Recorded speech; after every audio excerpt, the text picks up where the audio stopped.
Inilah cerita Jimat, cerita misteri bersambung. Lingkaran Pesugihan Sang Juru Kunci, ditulis Hanso, bagian yang ketiga.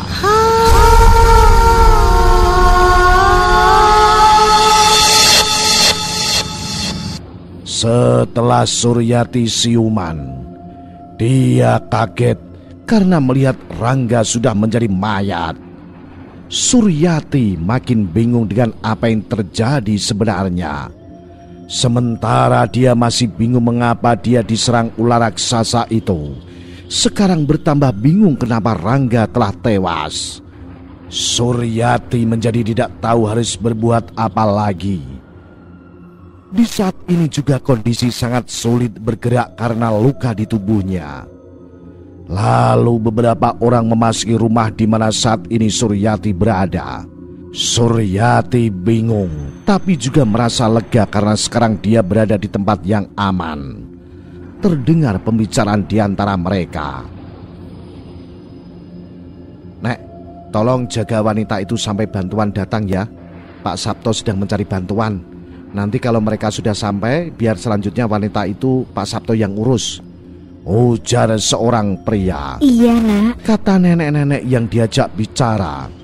Suryati tersentak. Dia familiar dengan suara nenek itu, tapi juga merasa lega karena ternyata dia ada di kampung di mana dia berada sebelumnya. Selanjutnya pria tadi berkata lagi, "Yanto, kamu temani nenekmu. Kalau kamu perlu bantuan, kami ada di aula kampung. Kami akan urus jenazah ini dulu. Kami pergi dulu." "Ya Pak, terima kasih," kata seorang anak muda yang ternyata adalah cucu nenek tadi. Selanjutnya Yanto mengajak neneknya. "Nek, ayo lihat keadaan wanita itu." Nenek Minah mengiyakan dan segera memasuki kamar di mana Suryati berada. "Sudah sadar kamu, Nak?" tanya nenek Minah ketika memasuki kamar dan melihat Suryati duduk di balai. "Nenek yang menyelamatkan saya?" "Iya, namaku Minah. Ini cucuku Yanto." "Terima kasih, Nek. Terima kasih juga Mas Yanto. Nama saya Suryati," kata Suryati. Sebenarnya Suryati agak terkejut karena nama penyelamatnya sama dengan nama suaminya, tapi dia menyembunyikan keterkejutannya. Yanto tersenyum sambil menganggukkan kepalanya. Lalu nenek itu menyuruh Yanto, "Yanto, ambilkan bubur yang nenek masak tadi beserta ramuan obatnya." "Ya Nek." Lalu Yanto bergegas ke dapur dan mengambil bubur serta secangkir ramuan obat, lalu menyodorkannya kepada Suryati. "Apa kau bisa makan sendiri, Nak?" tanya nenek Minah ke Suryati, dan Suryati menjawab, "Bisa, Nek. Tapi sepertinya kalau untuk berjalan badan saya belum sanggup." "Makanlah dahulu bubur ini, lalu minum obatnya. Obat ini hanya untuk mengurangi rasa sakit. Lalu istirahatlah dulu sejenak. Nanti Pak Sabto, tetua kampung sini yang akan mengurus kamu." "Iya, Nek. Terima kasih." Sambil makan bubur Suryati bertanya, "Maaf, Nek. Apa yang terjadi?" "Aku akan menceritakan apa yang terjadi dari kemarin sore sejak aku melihatmu di warung." Suryati mengangguk lalu nenek Minah bercerita.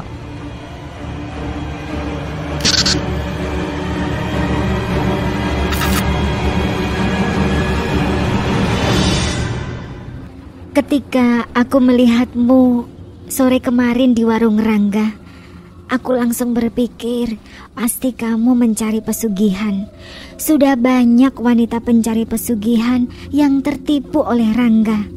Maka dari itu, aku teriak kepadamu untuk tidak tertipu. Aku tidak menyangka kamu akan langsung melakukan ritual. Aku melihat Rangga meninggalkan warungnya. Aku mengikutinya. Benar dugaanku, dia memetik bunga untuk keperluan ritual." Rupanya yang mengawasi Rangga ketika mencari bunga keperluan ritual adalah nenek Minah. Lalu nenek Minah melanjutkan, "Ketika aku mengikuti Rangga sampai goa, aku makin yakin kalau kamu adalah korban selanjutnya."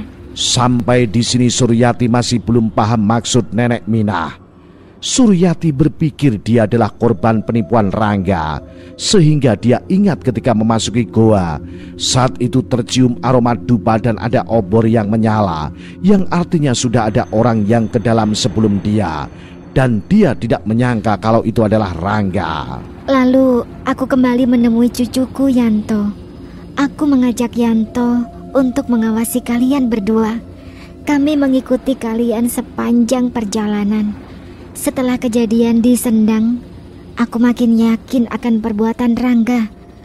Lalu aku suruh Yanto untuk pergi menemui Pak Sabto, tetua kampung kami, dan menceritakan semua yang terjadi. Di sini Suryati dan Yanto sama-sama tersenyum malu.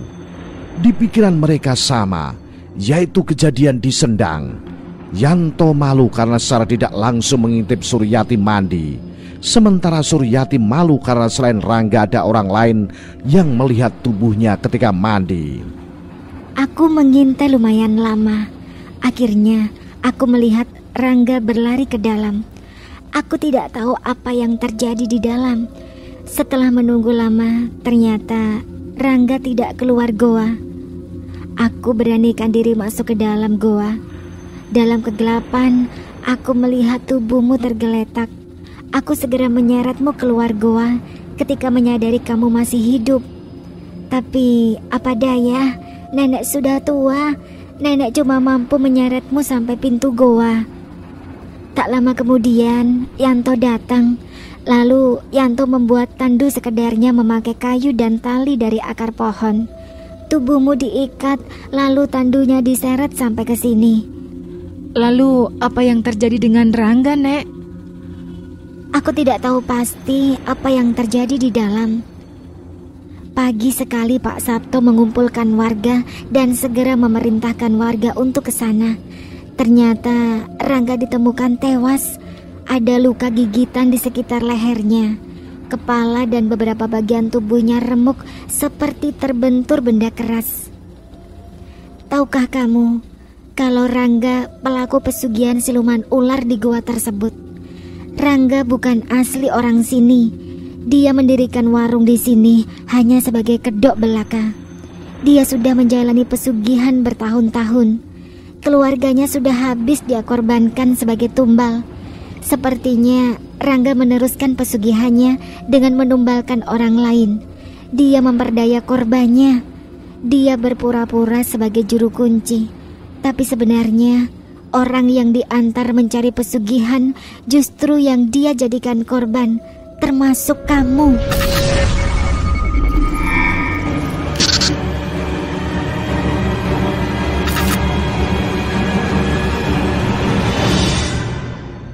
Semalam tanpa ada yang melihat ketika Suryati dikibas ekor ular raksasa hingga terpental dan tak sadarkan diri.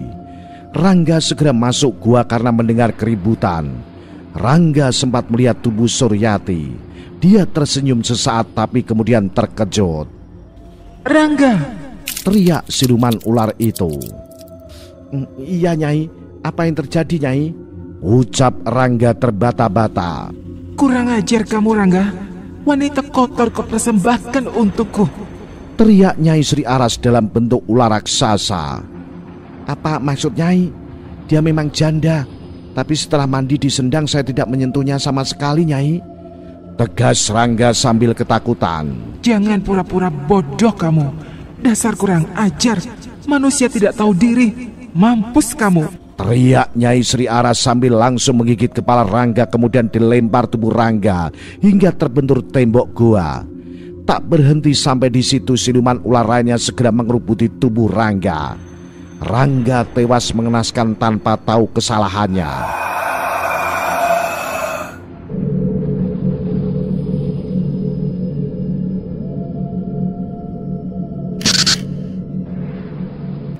Ternyata ketika ular raksasa itu mau menggigit kepala Suryati, bertepatan Suryati datang bulan, membuat ular raksasa tadi seperti mencium aroma kuat yang sangat membuatnya tidak nyaman, sehingga ular tersebut menjauh seperti terpental seketika. Ternyata kelemahan ular raksasa Nyai Sri Aras adalah darah haid wanita. Tapi tak seorang pun tahu akan hal ini, bahkan Rangga. Suryati berkeringat dingin mendengar cerita Nenek Minah. Untunglah dia masih selamat. Pantas saja ketika membicarakan mahar Rangga mempermudahkannya. Ternyata ada udang di balik batu. Rangga tidak bisa menikah selama masih bersekutu dengan siluman ular itu. Sebenarnya dia tersiksa, tapi itulah salah satu resiko kalau bermain-main dengan pesugihan. Tiba-tiba Suryati kepikiran sesuatu. Maaf Nek, kenapa Nenek paham betul dengan apa yang terjadi dengan Rangga? Nenek menjelaskan. Salah satu korban Rangga adalah anakku. Rangga adalah menantuku. Sejak anakku menjadi korban, aku bertekad untuk menghentikan perbuatan Rangga. Semua warga kampung sebenarnya sudah mengetahui, tetapi tidak ada yang berani menghentikannya. Karena pernah ada beberapa mencoba menghentikan Rangga. Ternyata beberapa hari kemudian mereka semua ditemukan tewas mengenaskan. Selanjutnya bagaimana Nek? Rangga sudah tewas, mungkin karena perbuatannya sendiri. Semoga semua ini akan berakhir. Setelah selesai makan bubur dan minum ramuan obat pengurang rasa sakit, Suryati dibantu Nenek Minah mengganti bajunya. Suryati saat itu masih menggunakan kemben. Tak lama kemudian ada keramaian kembali di luar rumah Nenek Minah. Pak Sabto bersama aparat TNI dan Polri beserta petugas pertambangan membawa beberapa kotak barang. Selain itu ada 2 orang petugas medis membawa tandu dan kotak obat. Setelah semua berkumpul, Pak Sabto yang merupakan tetua kampung berpidato di depan para warga. Bapak Ibu sekalian, saya bersama bapak-bapak aparat dibantu petugas pertambangan sudah mendapatkan izin dari Dinas Lingkungan Hidup untuk melakukan penutupan gua pesugihan supaya tidak disalahgunakan lagi. Mari kita lakukan bersama-sama. Semoga hal buruk yang selama ini terjadi akan berakhir hari ini. Warga serentak menuju gua lokasi pesugihan. Dengan disaksikan aparat terkait, pintu mulut gua diledakkan menggunakan dinamit oleh petugas pertambangan. Seketika gua itu tertutup.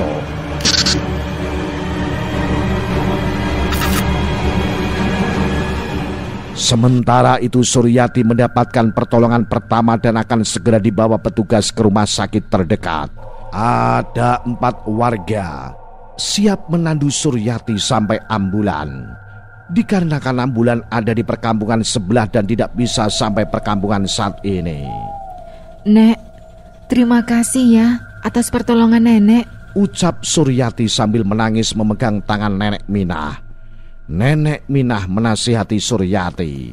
Nak, ingat ya, dalam setiap kesulitan pasti ada jalan. Jangan pernah salah mengambil keputusan. Jadikan pengalaman kamu di sini sebagai pelajaran. Percayalah, kamu pasti bisa menyelesaikan segala kesulitanmu. Iya Nek, terima kasih. Saya pasti mengingatnya. Nanti suatu saat saya pasti akan datang lagi mengunjungi Nenek. Pintu rumahku selalu terbuka untukmu, Nak. Selanjutnya Suryati bersalaman juga dengan Yanto. Mas Yanto, terima kasih juga atas segalanya. Jaga Nenek baik-baik ya, ucap Suryati ke Yanto. Yanto tersenyum sambil menganggukkan kepalanya. Yanto memang sangat pendiam.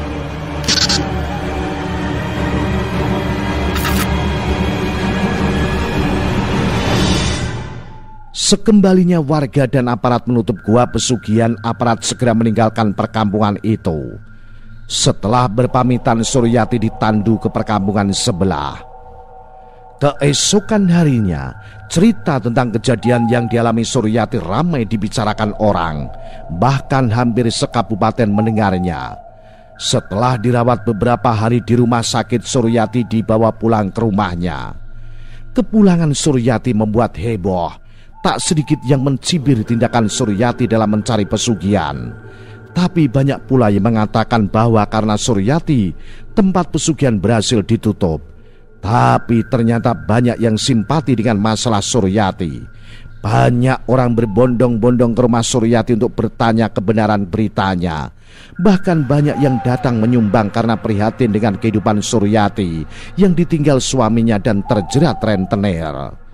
Dengan uang sumbangan itu Suryati membuka kios kecil-kecilan di pinggir jalan yang memang strategis. Karena membuat kios di pinggir jalan inilah orang dengan mudah bertemu Suryati. Dan masih banyak yang bertanya mengenai kejadian yang dialaminya, sehingga kiosnya benar-benar ramai. Suryati benar-benar mengalami kemajuan sehingga dia bisa membayar lunas hutang-hutang suaminya dan menebus kembali sertifikat rumahnya. Sehingga tak sedikit pula yang akhirnya dalam hati berpikir pesugihannya berhasil. Ada yang mulai merasa takut. Di antara yang penasaran ada pria bernama Agus. Dia adalah juragan daging. Agus juga coba mencari kebenaran cerita Suryati. Beberapa kali Agus ke kios Suryati. Ternyata Agus menaruh hati pada Suryati dan ternyata tidak bertepuk sebelah tangan. Setelah mengurus perceraian sepihak karena suami Suryati lama tak ada kabar dan diputuskan pengadilan dengan sah, akhirnya mereka menikah. Kehidupan Suryati benar-benar berubah. Suami barunya sangat penyayang. Mereka benar-benar bahagia.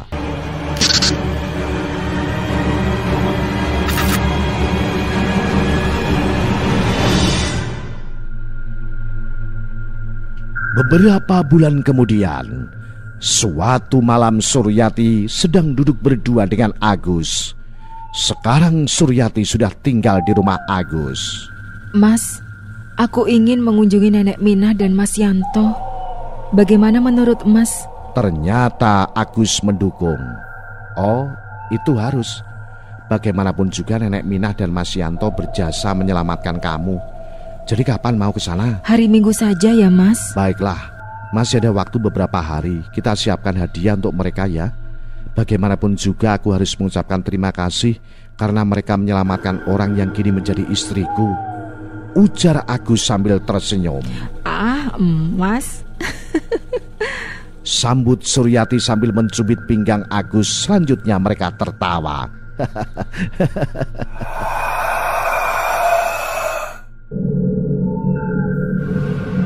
Keesokan harinya mereka mulai menyiapkan barang yang akan dibawa ke rumah Nenek Minah. Suryati mulai berbelanja banyak keperluan rumah tangga. Begitu pula Agus. Justru Agus akan membuat kejutan untuk warga sana. Hari Minggu yang dinantikan tiba. Pagi-pagi mereka berangkat dengan mengendarai mobil. Karena banyak barang yang dibawa, Agus menyuruh anak buahnya membantunya dengan mengendarai mobil box. Sepanjang jalan Suryati terlihat sedih. Dia ingat kejadian beberapa bulan yang lalu. Agus beberapa kali menghiburnya. Ketika sampai perkampungan yang ojek berhenti waktu Suryati kesini sebelumnya, Suryati sempat kaget karena dekat situ ada akses jalan yang sebelumnya belum ada. Lalu dia turun bertanya dengan warga di situ. Maaf Pak, saya mau ke tempat Nenek Minah. Dulu saya jalan kaki lewat sini. Waktu itu belum ada jalan besar. Kok sekarang ada ya? Bapak-bapak itu menjawab. Oh, ini Mbak Suryati ya, yang waktu tanya bapak itu. Iya Pak. Jawab Suryati malu-malu. Lalu bapak itu menjelaskan. Semenjak kejadian itu daerah sini menjadi perhatian pemerintah daerah. Akhirnya dibuat akses jalan. Mbak bisa langsung ke rumah Nenek Minah melalui jalan ini. Mobil bisa sampai ke sana kok, kata bapak itu menerangkan. Terima kasih Pak, saya jalan dulu. Sama-sama, hati-hati di jalan. Lalu Suryati kembali ke mobil. Mereka melanjutkan perjalanan kembali melalui jalan baru. Suryati menjelaskan pembicaraan dengan bapak itu ke Agus. Sepanjang jalan pemandangan sangat indah. Orang tidak akan mengira bahwa di balik keindahan ini dulunya terdapat tempat mengerikan. Terlihat ada bukit kecil dekat jalan yang mereka lalui. Suryati ketika kesini waktunya sore hari dan dalam keadaan hujan, jadi dia tidak begitu memperhatikan lingkungan sekitar. Lokasi goa di sekitar bukit itu Mas, kata Suryati sambil menunjuk. Agus menjawab, tidak mengira ya tempat bagus seperti ini menyimpan misteri. Tak lama kemudian mereka sampai di dekat pintu masuk perkampungan Nenek Minah. Ketika hampir memasuki perkampungan, Suryati berujar, Mas, persis di depan jalan itu adalah warung Rangga. Sambil menunjuk arah lokasi warung. Mau mampir dulu? Goda Agus sambil tertawa. Tidak mau Jawab Suryati cemberut. Agus sambil masih tertawa. Sampai depan warung Rangga, Suryati terkejut. Ternyata warung Rangga sudah tidak ada. Sekarang berupa lahan kosong. Pasti dihancurkan warga, terus diambil alih kampung untuk keperluan kampung. Iya mungkin Mas, kata Suryati mengiyakan. Kita langsung ke rumah Nenek Minah aja yuk Mas. Baiklah, segera mereka menuju rumah Nenek Minah.